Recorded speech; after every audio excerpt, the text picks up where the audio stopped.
শান্তিপূর্ণ আন্দোলনে বাধা নেই, তবে সহিংসতা করলে ছাড় নয়, সংবাদ সম্মেলনে বললেন প্রধানমন্ত্রী। বঙ্গভবনে কোটা বিরোধীদের স্মারকলিপি, 24 ঘন্টার আলটিমেটাম, মামলা প্রত্যাহারের দাবি।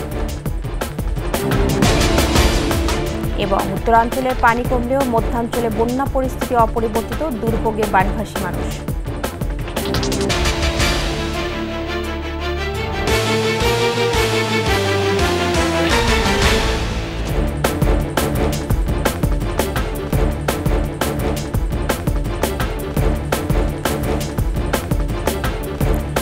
শুনছিলেন ফার্স্ট সিকিউরিটি ইসলাম পিএলসি সংবাদ শিরোনাম। আমন্ত্রণ একুশে দেশের সংবাদে আপনাদের সাথে আছে মহিমা পলি।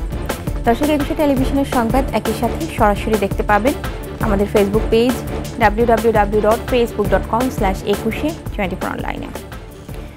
কোটার বিষয়ে আদালতের রায় মেনে নিতে হবে, অন্যথায় বিশৃঙ্খলা করলে কঠোর ব্যবস্থা নেওয়া হবে বলে জানিয়েছেন প্রধানমন্ত্রী শেখ হাসিনা। চীন সফর নিয়ে গণভবনের সংবাদ সম্মেলনে সফরের বিস্তারিত তুলে ধরেন প্রধানমন্ত্রী। কোটা আন্দোলন নিয়ে এক প্রশ্নের জবাবে তিনি বলেন, গণতান্ত্রিক শান্তিপূর্ণ আন্দোলনে সরকার বাধা দেয় না, তবে আন্দোলনের নামে দুর্ভোগ ও সহিংসতা করলে আইনগত ব্যবস্থা নেওয়া হবে। মুক্তিযুদ্ধ ও মুক্তিযোদ্ধাদের বিরুদ্ধে এত ক্ষোভ নিয়েও প্রশ্ন তোলেন প্রধানমন্ত্রী। দুর্নীতি যেই করুক কেউ ছাড় পাবে না বলে হুঁশিয়ারি দেন প্রধানমন্ত্রী। আমেরিকার প্রেসিডেন্ট প্রার্থীর হামলার ঘটনায় নিন্দা জানান প্রধানমন্ত্রী শেখ হাসিনা। রাষ্ট্র কিভাবে চলবে সেই নীতিমালা, সেটা তো আমাদের সংবিধানে দেওয়া আছে। যেখানে সংবিধানে আছে অনগ্রসর যারা, তাদেরকে রাজ্যের কর্মের সাথে সম্পৃক্ত থাকতে দেয়া হবে। তারা কি সংবিধানটা পড়ে দেখছে কখনো? আর মুক্তিযুদ্ধের বিরুদ্ধে, মুক্তিযোদ্ধাদের বিরুদ্ধে কথা বলার অধিকার তাদেরকে দিয়েছে।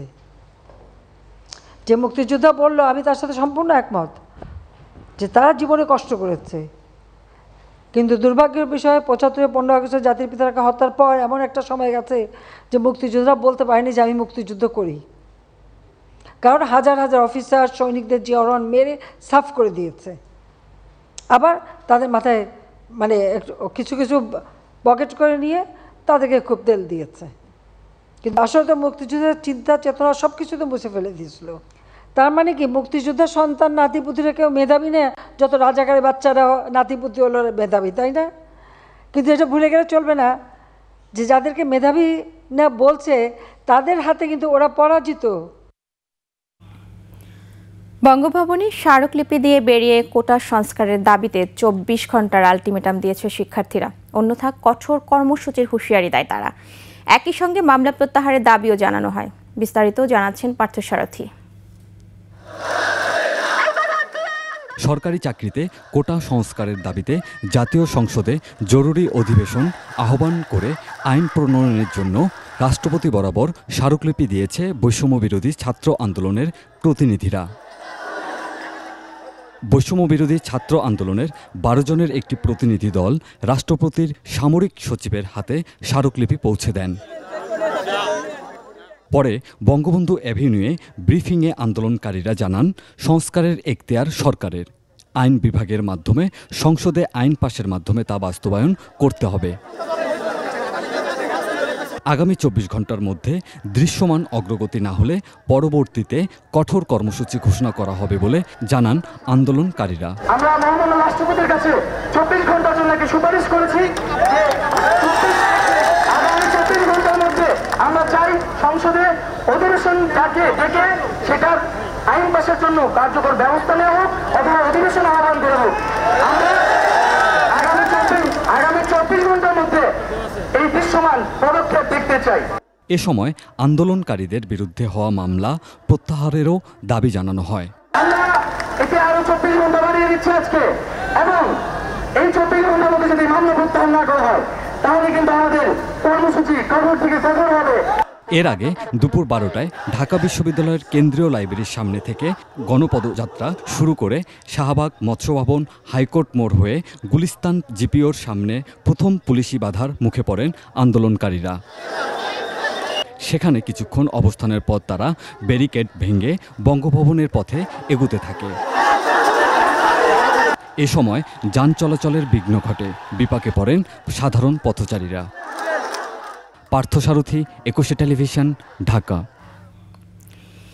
এদিকে প্রত্যয় স্কিমের প্রজ্ঞাপন প্রত্যাহার, সুপার গ্রেডে বিশ্ববিদ্যালয় শিক্ষকদের অন্তর্ভুক্তি সহ 3 দফা দাবিতে আন্দোলন অব্যাহত রেখেছেন দেশের সব পাবলিক বিশ্ববিদ্যালয়ের শিক্ষক কর্মকর্তা কর্মচারীরা। রোববার ক্লাস পরীক্ষা ও সকল একাডেমিক কার্যক্রম বর্জন করে কর্মবিরতি পালন করেন আন্দোলনকারীরা। ঢাকা বিশ্ববিদ্যালয় কলাভবনের মূল ফটকে অবস্থান নিয়ে কর্মবিরতি করেন তারা।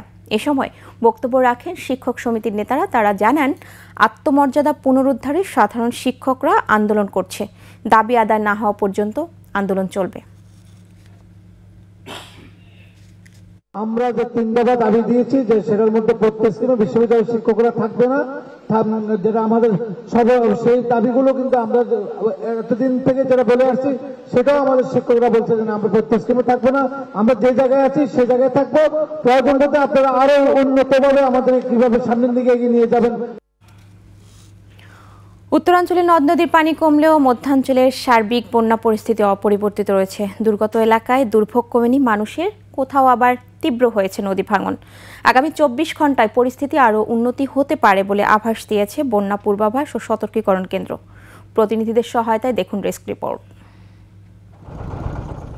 উত্তরের জেলা কুড়িগ্রামে নদ নদীর পানি কমতে শুরু করলেও ব্রহ্মপুত্র ও দুধকুমারের পানি এখনও বিপদসীমার উপর দিয়ে প্রবাহিত হচ্ছে। পানি থাকায় বাড়িঘরে ফিরতে পারছেন না বানভাসীরা। জেলায় 8000 হেক্টর জমির পাট, আমন বীজতলা, মরিচ, করলা, পটল সহ বিভিন্ন সবজির আবাদ নষ্ট হয়েছে। বাড়ি তলাইছে, এখন তো পানি শুকিয়ে বের নিয়েছে, তা তো বাড়িতে এলাও হাডুখানিক পানি আছে। গরু ছাগলের সমস্যা, মানুষের খাওয়া দাওয়ার সমস্যা। সিরাজগঞ্জে 2 সপ্তাহ ধরে যমুনার পানি বিপদসীমার উপর দিয়ে প্রবাহিত হওয়ায় দুর্ভোগ বেড়েছে দুর্গত এলাকায়। সদর, কাজীপুর, বেলকুচি, চৌহালি ও শাহজাদপুরে কয়েক হাজার ঘরবাড়ি নিমজ্জিত। বন্যার পানি আমরা হাঁটা চলা করতে আমাদের গা পায় গা হয়ে গেছে, খালি চুলকায়। হাঁটা চলা কষ্ট হয়, আবার স্কুলে যাওয়া কষ্ট হয়। গাইবান্ধায় নদ নদীর পানি কিছুটা কমলেও অনেক বাড়িঘর জলমগ্ন থাকায় ফিরতে পারছেন না বাসিন্দারা। কমেনি বানভাসীদের দুর্ভোগ। চোর ডাকাতের ভয়ে রাত জেগে পাহারা দিতে হয় গবাদি পশু। গরু ছাগল নিয়ে থাকাটা খুব মনে করে যে বিধি কিস্তি, ডাকাতিদের ভয় লাগে। 4-5টা গরু আছে, তার মধ্যে ফির ডাকাতের ভয় লাগে। নদী পানি চারিপাশে। টাঙ্গাইলে সব নদ নদীর পানি কমলেও যমুনা, ঝিনাই ও ধলেশ্বরীর পানি বিপদসীমার উপর দিয়ে প্রবাহিত হচ্ছে। জেলার 6 উপজেলার 47,000 মানুষ এখনও পানিবন্দী। বন্যার কারণে 72টি শিক্ষা প্রতিষ্ঠানের পাঠদান কার্যক্রম বন্ধ রয়েছে। পানিবন্দী মানুষের কাছে সরকারের ত্রাণ ইতিমধ্যে পৌঁছে দেওয়া হয়েছে। রাজবাড়ীতে পদ্মার পানি সামান্য বেড়ে দৌলতদিয়া পয়েন্টে বিপদসীমা অতিক্রম করেছে। এতে জেলার সদর, গোয়ালন্দ, কালুখালী ও পাংশা উপজেলার নিম্নাঞ্চলের নতুন এলাকা প্লাবিত হয়েছে। এদিকে 2 মাসে 3 দফা বন্যা আঘাত হানে সিলেটে। জেলা প্রশাসনের তথ্য মতে এখনও 5 লাখ মানুষ পানিবন্দী। 200 আশ্রয় কেন্দ্রে বসবাস করছে 8000-এর বেশি মানুষ। অমলশীত ও ফেঞ্চুগঞ্জে কুশিয়ারার পানি টানা 15 দিন ধরে বিপদসীমার উপরে। কত কষ্ট করি আমরা রইলাম, সাইরবাদি বাঙ্গা যত জিনিসপত্র আছে সব আমরা দুইয়া লইয়া যাই। সাথে রয়েছে বড় পানি। সমর ইসলাম, 21 টেলিভিশন। রপ্তানি আয় আরও বাড়াতে পণ্য ও বাজার বহুমুখীকরণের উপর জোর দিলেন প্রধানমন্ত্রী শেখ হাসিনা। রোববার 2021-22 অর্থ বছরের জন্য জাতীয় রপ্তানি ট্রফি বিতরণ উপলক্ষে আয়োজিত অনুষ্ঠানে প্রধান অতিথির বক্তৃতায় একথা বলেন তিনি। পৃথিবীর কোন কোন জায়গায় কি কি পণ্যের চাহিদা আছে তা খুঁজে বের করারও আহ্বান জানান প্রধানমন্ত্রী। মেহেদী হাসানের রিপোর্ট। বিভিন্ন ক্যাটাগরিতে সর্বোচ্চ রপ্তানি আয়ের ভিত্তিতে 2021-22 অর্থবছরের জন্য নির্বাচিত করা হয় 77 প্রতিষ্ঠানকে। রোববার রাজধানীর উসমানী স্মৃতি মিলনায়তনে প্রতিষ্ঠানগুলোর হাতে পদক ও ট্রফি তুলে দেন প্রধানমন্ত্রী শেখ হাসিনা। 2022-23 অর্থবছরে মোট রপ্তানি হয়েছে $55.55 বিলিয়ন, যার মধ্যে তৈরি পোশাক ছিল $46.99 বিলিয়ন। এটি ছিল মোট রপ্তানির 84.58%। প্রধানমন্ত্রী বলেন, রপ্তানির ক্ষেত্রে আমাদের শুধু একটি পণ্য ও গুটি কয়েক বাজারের উপর নির্ভরশীল থাকলে চলবে না। নতুন নতুন বাজার ও পণ্য খুঁজে বের করতে হবে। তিনি সরকারের পাশাপাশি বেসরকারি খাতকেও এ কাজে এগিয়ে আসার আহ্বান জানান। কোন দেশে কোন মার্কেট আছে, কোন দেশে কি চাহিদা আছে সেটা খুঁজে বের করা তাদের কাছ থেকে আমরা কি পণ্য সস্তা কিনতে পারি, আমরা কোন পণ্য রপ্তানি করতে পারি সেইগুলি দেখা। এখন আমাদের ডিপ্লোমেসিটা হচ্ছে ইকোনমিক ডিপ্লোমেসি, এবং এক্ষেত্রে গবেষণা প্রয়োজন হচ্ছে কোন দেশে আমাদের বাজার আমরা ঢুকতে পারবো, সেটা আমাদেরও সরকারের পক্ষ থেকে আমরা করব, কিন্তু ব্যবসায়ীদেরও কিন্তু নিজেদের পার্টনার নিজেদের খুঁজে নিতে হবে। অনুষ্ঠানে গত 15 বছরে বিদ্যুৎ উৎপাদনে সরকারের সফলতা তুলে ধরেন প্রধানমন্ত্রী। বলেন, এখন নবায়নযোগ্য জ্বালানি থেকে বিদ্যুৎ উৎপাদনের সক্ষমতা বাড়াবে সরকার। এবং রিনিউয়েবল এনার্জি আমরা সেটার উপর জোর দিচ্ছি। আপনারা জানেন যে সোলার প্যানেল, বায়ুচালিত বিদ্যুৎ, অথবা নতুন একটা আসছে হাইড্রোজেন বিদ্যুৎ, সেটার জন্য আমরা ইতিমধ্যে প্রস্তুতি নিচ্ছি। প্রধানমন্ত্রী বলেন, দেশের সব ভূমিহীন গৃহহীন মানুষকে বাড়ি দিয়েছে সরকার। এ ধরনের নানা উদ্যোগের মাধ্যমে অতি দারিদ্র্যের হার 25.1% থেকে 5.6% নামিয়ে আনা হয়েছে। আগামীতে দেশে কোনো অতি দরিদ্র থাকবে না বলে আশা তার। অতি দারিদ্র্যের হার যেটা 25.6% ছিল, আমরা 25.1% ছিল, সেটা আমরা মাত্র 5.6% নামিয়ে এনেছি। ইনশাআল্লাহ অতি দরিদ্র বলে বাংলাদেশে কেউ থাকবে না, এটা আমাদের সিদ্ধান্ত। পরিবেশ বান্ধব পণ্য পাটকে বাজারজাত করতে পারলে এ খাতে রপ্তানি আয় অনেক বাড়ানো সম্ভব বলেও জানান প্রধানমন্ত্রী। জুট জিনোম আমরা আবিষ্কার করেছি, এই পাট থেকে বহু ধরনের পণ্য এখন তৈরি হয়। মেহেদি হাসান, 21 টেলিভিশন, ঢাকা। নিচ্ছি সংবাদ বিরতি, ফিরে এসে যা থাকছে। বগুড়ায় টাকা আত্মসাতে রূপালী ব্যাংকের ব্যবস্থাপকের 27 বছর কারাদণ্ড সহ 6 জনের বিভিন্ন মেয়াদী সাজা।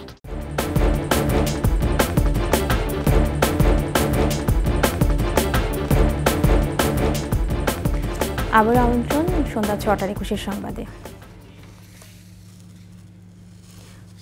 বগুড়ায় রূপালী ব্যাংকের 2,69 লাখ টাকা আত্মসাতের মামলায় ব্যাংকের ব্যবস্থাপকের 27 বছর সাজা সহ 6 জনকে বিভিন্ন মেয়াদে সাজা দিয়েছেন আদালত। দুপুরে বগুড়ার স্পেশাল জজ আদালতের বিচারক মোহাম্মদ শহীদুল্লাহ এই মামলার রায় দেন। জানা যায় 2017 সালে মহাস্থানী হাট ইজারা নিয়ে দুজনের বিরুদ্ধে টাকা আত্মসাতের অভিযোগে মামলা করে দুদক। পরে অভিযোগপত্রে আরও 5 জনকে আসামি করা হয়।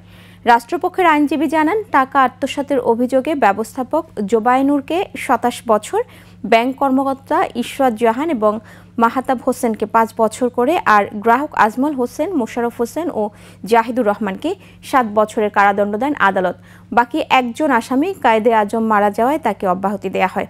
একই সাথে আসামিদের 2,69 লাখ টাকা সমহারে সবাইকে সরকারি কোষাগারে জমা দেওয়ার নির্দেশ দেন।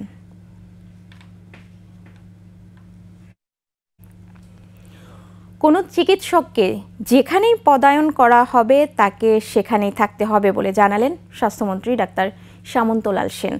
দুপুরে Dinajpur M Abdur Rahim medical college হাসপাতাল পরিদর্শন শেষে কথা বলেন তিনি।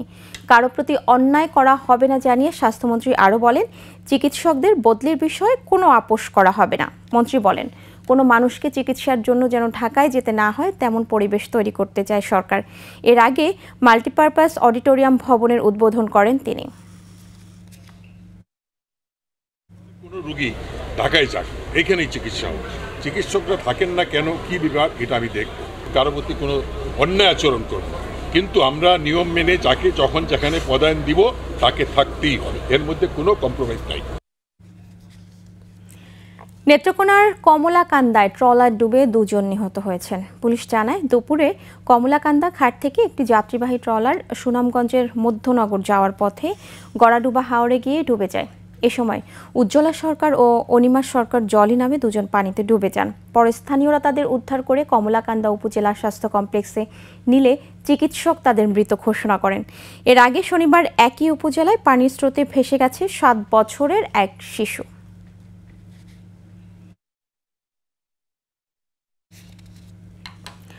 আমদানি ও সরবরাহ বাড়ায় একদিনের ব্যবধানে হিলি স্থলবন্দরে পেঁয়াজের দাম কমেছে কেজিতে 3 থেকে 5 টাকা। 2 দিন আগে প্রতি কেজি পেঁয়াজ প্রকারভেদে 88 টাকা থেকে 90 টাকা দরে বিক্রি হলেও বর্তমানে তা কমে 85 টাকা থেকে 86 টাকা দরে বিক্রি হচ্ছে। আমদানিকারকরা জানান, দেশের বাজারে সরবরাহ স্বাভাবিক ও দাম নিয়ন্ত্রণে রাখতে ভারত থেকে পেঁয়াজ আমদানি অব্যাহত রেখেছে আমদানিকারকরা। আগে বন্দর দিয়ে অনিয়মিতভাবে 1 থেকে 2 ট্রাক পেঁয়াজ আমদানি হলেও বর্তমানে 10 থেকে 12 ট্রাক করে পেঁয়াজ আমদানি হচ্ছে। রপ্তানি শুল্ক প্রত্যাহার করা হলে দেশের বাজারে 50 টাকায় পেঁয়াজের দাম নেমে আসবে বলেও দাবি তাদের। দেশের যে কোনো দুর্যোগ মুহূর্তে র্যাব সবসময় বন্ধু হয়ে জনগণের পাশে দাঁড়িয়েছে বলে মন্তব্য করেছেন RAB DG barrister Mohammad Harunur Rashid. দুপুরে কুড়িগ্রাম সদরের চরযাত্রাপুর এলাকায় 500 বানভাসী মানুষের মাঝে ত্রাণ সামগ্রী বিতরণ ও ফ্রি মেডিকেল ক্যাম্পের উদ্বোধন করেন তিনি। এ সময় তিনি আরও বলেন, জঙ্গিবাদ, মাদক, অবৈধ অস্ত্র উদ্ধার, অপরাধীদের গ্রেফতার করে জনমনে আস্থা ফিরিয়ে আনার পাশাপাশি র্যাব বিভিন্ন সামাজিক, মানবিক ও প্রাকৃতিক দুর্যোগে পাশে দাঁড়িয়েছে। দেশের যে কোনো আপৎকালীন সময়ে অসহায় দুস্থ মানুষের মধ্যে মানবিক সহায়তা প্রদানে জনগণের আস্থা অর্জনে কাজ করে যাচ্ছে র্যাব। এবং অপরাধ দমন, নিয়ন্ত্রণ, সন্ত্রাস দমন, জঙ্গিবাদ দমনের সাথে সাথে সবসময় র্যাব কিন্তু আত্মমানবতার সেবায় কাজ করে আসছে, মানবিকতার জন্য কাজ করে আসছে। আজকে সেটা প্রাকৃতিক দুর্যোগ হোক বা অন্য কোনো যে কোনো সংকটময় পরিস্থিতিতে, যে কোনো সংকটকালীন সময় কিন্তু র্যাব এই জনগণের পাশে থেকেছে। রংপুরে নানা আয়োজনে পালিত হলো সাবেক রাষ্ট্রপতি ও জাতীয় পার্টির চেয়ারম্যান এইচ.এম. এরশাদের ৫ম মৃত্যুবার্ষিকী। দুপুরে মহানগর ও জেলা জাতীয় পার্টির উদ্যোগে নগরীর দর্শনা এলাকায় পল্লী নিবাস বাসভবনে এরশাদের কবরে ফুল দিয়ে শ্রদ্ধা জানানো হয়।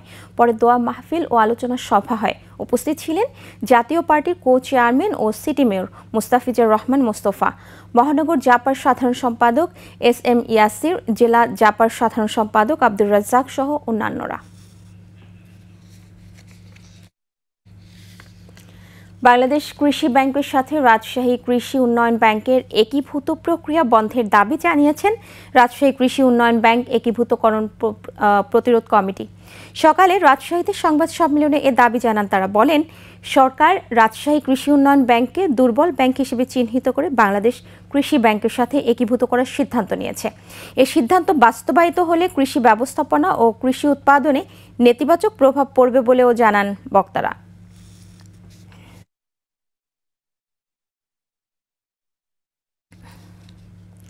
জানাবো চট্টগ্রাম সংবাদ।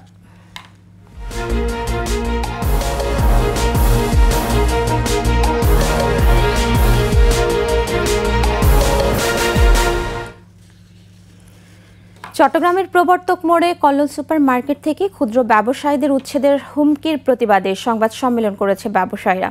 সকালে চট্টগ্রাম প্রেস ক্লাবে দোকান মালিক সমিতির অর্থ সম্পাদক খোকন মজুমদার বক্তব্য রাখেন। এ সময় তিনি বলেন, ১৯৮৮ সাল থেকে চট্টগ্রাম উন্নয়ন কর্তৃপক্ষের কাছ থেকে অনুমতি নিয়ে ৫তলা বাণিজ্যিক ভবনে ব্যবসা করে আসছেন তারা।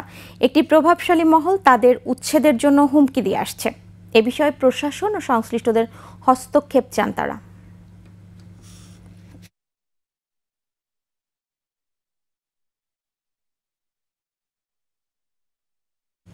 শেষ করছি ২১শে দেশের সংবাদ। যাবার আগে ফার্স্ট সিকিউরিটি, ইসলামী ব্যাংক পিএলসি সংবাদ শিরোনামগুলো জানাবো আরও একবার। শান্তিপূর্ণ আন্দোলনে বাধা নেই, তবে সহিংসতা করলে ছাড় নয়, সংবাদ সম্মেলনে বললেন প্রধানমন্ত্রী। বঙ্গভবনে কোটা বিরোধীদের স্মারকলিপি, ২৪ ঘন্টার আলটিমেটাম, মামলা প্রত্যাহারের দাবি। উত্তরাঞ্চলে পানি কমলেও মধ্যাঞ্চলে বন্যা পরিস্থিতি অপরিবর্তিত, দুর্ভোগে বানভাসী মানুষ।